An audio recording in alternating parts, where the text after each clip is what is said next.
Some standard real functions and their graphs, और इसी के साथ में हम इनके डोमेन और रेंज की भी बातें करेंगे। तो these graphs are very very important, और ये अब बहुत इंपॉर्टेंट जो पार्ट है फंक्शन का वो स्टार्ट हो गया।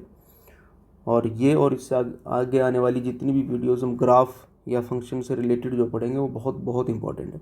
तो इनको बहुत अच्छे से समझना है, सीखना है, हर एक पॉइंट को मेमोराइज नहीं करना है, उसको सीखने की कोशिश करनी है।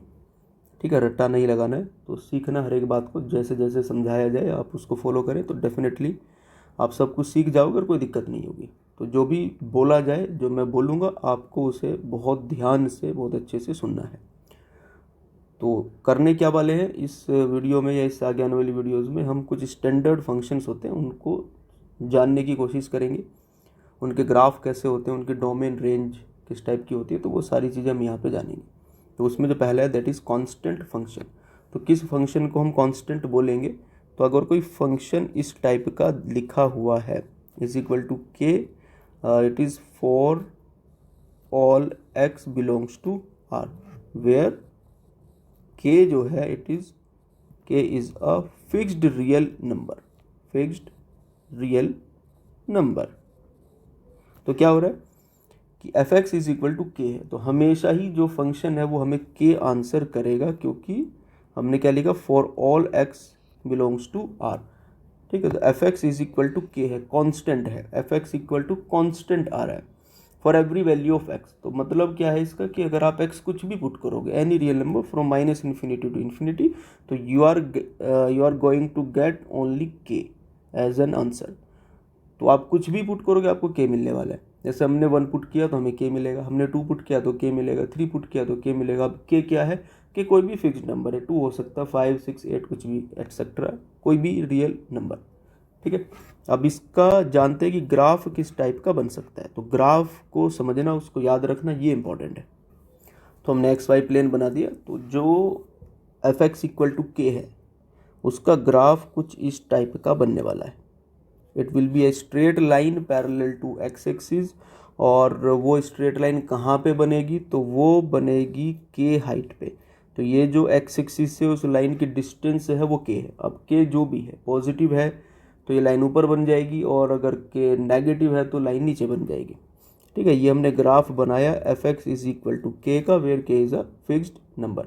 और हम चलो यहाँ पे ले लेते हैं कि के इज़ ग्रेटर देन 0। ठीक है, अब सेम ग्राफ अगर हम बनाए कि के नेगेटिव है, कि कोई नेगेटिव रियल नंबर है, तो ये सेम लाइन नीचे की तरफ बनेगी, again parallel to x axis.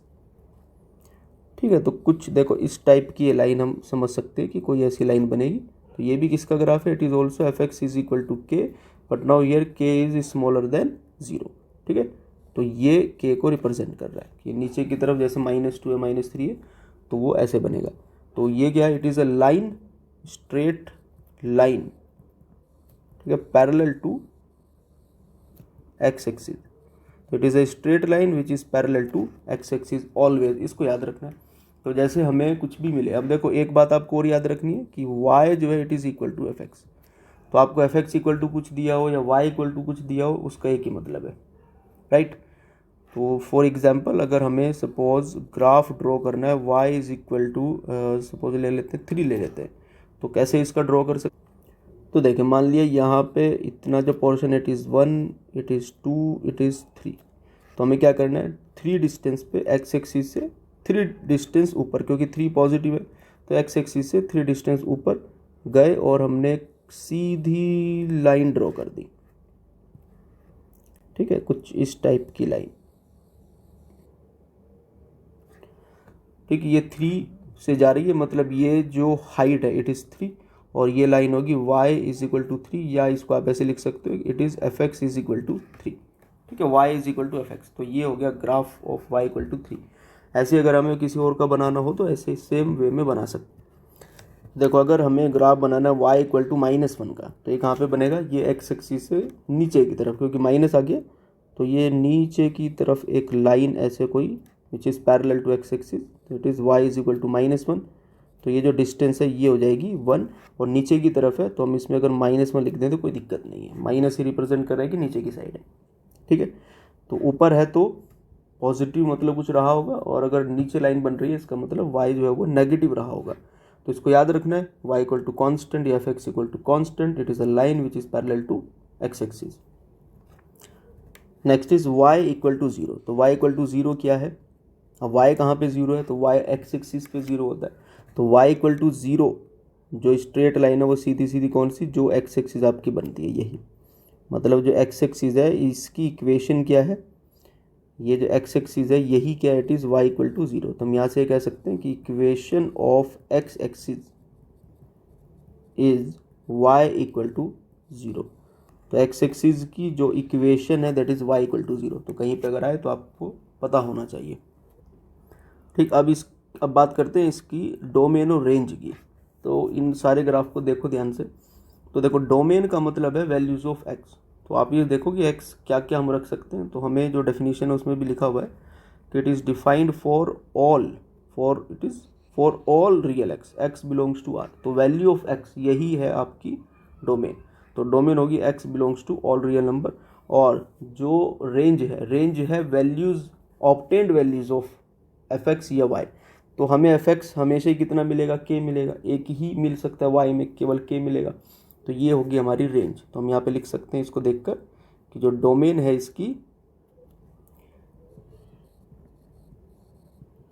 Domain is all real number और range is equal to k। तो that fixed number k is its range and all real numbers are its domain. चलो अब एक important बात हम सीखते हैं कि हम कैसे पता करें, ग्राफ को देखकर हम कैसे पता करें कि डोमेन क्या है, रेंज क्या है।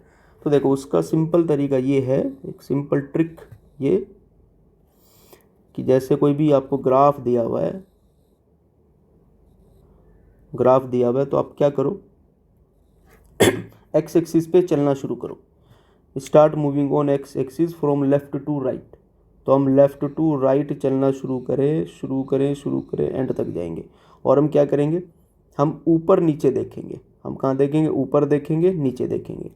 तो अगर हमें ग्राफ दिख रहा है तो जिस पॉइंट पे खड़े होके हम देख रहे थे, जिस भी पॉइंट पे खड़े होके हम देख रहे हैं, जैसे हम यहाँ खड़े होके देख रहे हैं और हमें ऊपर कुछ दिख रहा है, कोई ग्राफ दिख रहा है, इसका मतलब ये पॉइंट डोमेन में है। तो जिन जिन पॉइंट पे हमें ऊपर नीचे, कहीं पे भी ऊपर या नीचे ग्राफ दिखेगा, वो सारे ही पॉइंट डोमेन में आ जाएंगे। ठीक है। फॉर एग्जांपल जैसे हमने अभी वो जो ग्राफ बनाए, मान लिया कि ये y इक्वल टू 2 का है। तो हमने स्टार्ट किया moving from left to right on X axis. तो क्या हो रहा है? हम इस पॉइंट पे हमने ऊपर देखा, ग्राफ दिखा, हम आगे बढ़े, ऊपर देखा, ग्राफ दिखा, ऊपर देखा, ग्राफ दिखा, यहाँ पे आए, ऊपर देखा, ग्राफ दिखा, 0 पे आए, ऊपर देखा, ग्राफ दिखा, लाइन तो दिख रही है। तो लाइन कहाँ से कहाँ तक दिखेगी? लाइन -∞ टू +∞ या फॉर होल रियल नंबर्स हमें दिख रही है। इसका मतलब इस फंक्शन जो भी कुछ है ये इसकी डोमेन है ऑल रियल नंबर्स, राइट। अब यहाँ पे ये कौन सा पॉइंट है? क्योंकि y इक्वल टू 2 है तो ये 2 है। अब हम बात करते हैं रेंज की। तो रेंज के लिए क्या करना है? अगर हम डोमेन के लिए एक्स एक्सिस पे चले तो रेंज के लिए वाई एक्सिस पे चले, और जब हम वाई पे चल रहे हैं तो हमें देखना है लेफ़्ट और राइट। तो हमने देखा कुछ नहीं दिख रहा है, और ऊपर बढ़े कुछ नहीं दिखा, और ऊपर बढ़े कुछ नहीं दिखा, और ऊपर बढ़े कुछ नहीं दिखा, लेफ़्ट राइट हमें कहीं ग्राफ ही नहीं है। फिर जब हम एग्जैक्टली 2 पे पहुँच गए तो 2 पे जाने के बाद हमें क्या दिखा? लेफ्ट में भी ग्राफ है, राइट में भी ग्राफ है। तो 2 पे लेफ्ट राइट दोनों में ग्राफ है, इसका मतलब 2 रेंज में है। फिर हम आगे बढ़े और आगे बढ़ते गए तो अब 2 इन्फिनिटी चले गए, लेकिन हमें कहीं भी लेफ्ट राइट कहीं भी ग्राफ नहीं दिखा। केवल कहाँ पे दिखा? हमें एग्जैक्टली 2 पे दिखा। तो 2 के लेफ्ट में एक लाइन जा रही थी, राइट में जा रही थी, और 2 के ना ऊपर है ना नीचे, मतलब एग्जैक्टली जो 2 है इट इज़ द रेंज। तो इस पर्टिकुलर फंक्शन की जो रेंज है वो हो जाएगी ओनली 2। ठीक है। तो ये बेस्ट मेथड है to calculate, to check domain and range. अगर आपको ग्राफ पता है तो ग्राफ पता है तो इस तरीके से आप डोमेन या रेंज फाइंड आउट कर सकते हैं। तो बस 2 बातें हमें याद रखनी है। अगर हमें डोमेन चाहिए तो एक्स एक्सिस पे चलेंगे, ऊपर नीचे देखेंगे, ग्राफ दिखा तो ठीक, नहीं दिखा तो वो पॉइंट हम डोमेन में नहीं ले सकते। और रेंज के लिए हम वाई एक्सिस पे चलेंगे, लेफ़्ट राइट देखेंगे, अगर ग्राफ दिखा तो वो रेंज में है, ग्राफ नहीं दिखा तो वो रेंज में नहीं है। Now consider the graph. जो मैंने अभी ये ग्राफ ड्रॉ किया, तो हमें इसमें बताना है डोमेन और रेंज। तो डोमेन के लिए क्या किया, एक्स एक्सिस पे हमने चलना शुरू किया। तो यहाँ से स्टार्ट किया, देखा ऊपर हमें ग्राफ दिख रहा है, ये ग्राफ दिख रहा है, फिर आगे बढ़े तो ग्राफ दिख रहा है, तो सब जगह ग्राफ हमें दिख रहा है। लेकिन जब हम एग्जैक्टली यहाँ पे पहुँचे, इस पॉइंट -1 पे, हमने देखा ऊपर, तो ऊपर क्या बना दिया, सर्कल। सर्कल का मतलब क्या होता है कि वो पॉइंट नहीं है, सर्कल का मतलब एक्सक्लूड किया गया। तो -1 पे जो पॉइंट हमें मिलता वो एक्सक्लूडेड है, मतलब वो हम किस में नहीं ले सकते, डोमेन में नहीं ले सकते। तो -1 पे कुछ नहीं है, ठीक है। जब अगर आप x-1 लेते हो तो आपको कुछ भी आंसर नहीं मिलने वाला है। तो -1 नहीं है क्योंकि उस पर ग्राफ नहीं है। फिर हम जैसे ही -1 से आगे बढ़े, जैसे हम आगे बढ़े -1 से, फिर हमें ग्राफ ऊपर दिखने लगा। तो ये कब तक दिखेगा, तो -∞ टू इन्फिनिटी, लेकिन कहाँ पे नहीं, एग्जैक्टली -1 पे। तो डोमेन हम इसकी लिख सकते हैं, डोमेन हो जाएगी ऑल रियल नंबर एक्सेप्ट -1। तो सब कुछ है, सारे रियल नंबर पे हमें ग्राफ ऊपर दिख रहा है, लेकिन एग्जैक्टली -1 पे नहीं दिख रहा है, ठीक है। इसके बाद रेंज के, तो रेंज के लिए क्या किया, वाई एक्सिस पे चलना शुरू किया नीचे से ऊपर की तरफ। तो हम जब स्टार्ट किया हमने -∞ से, तो लेफ्ट राइट कोई ग्राफ नहीं दिखा, चलते गए चलते गए चलते गए, हमें कोई ग्राफ लेफ्ट राइट में नहीं दिख रहा है। लेकिन कहाँ पे दिखा, जैसे ही हम यहाँ पे पहुँचे, मान लिया ये y = 2 ले लेते हैं सपोज यहाँ पे, तो मान लिया ये 0.2 है, तो y = 2, तो 2 पे हमें कर्व दिख रहा है ना। 2 के राइट में हमें एक स्ट्रेट लाइन जाती दिख रही है, इसका मतलब 2 रेंज में है। अब जैसे हम 2 से आगे बढ़े तो फिर से ग्राफ खत्म हो गया। तो रेंज क्या आएगी इसमें, range is, in this case range क्या है, इट इज़ ओनली 2। तो रेंज केवल 2 है,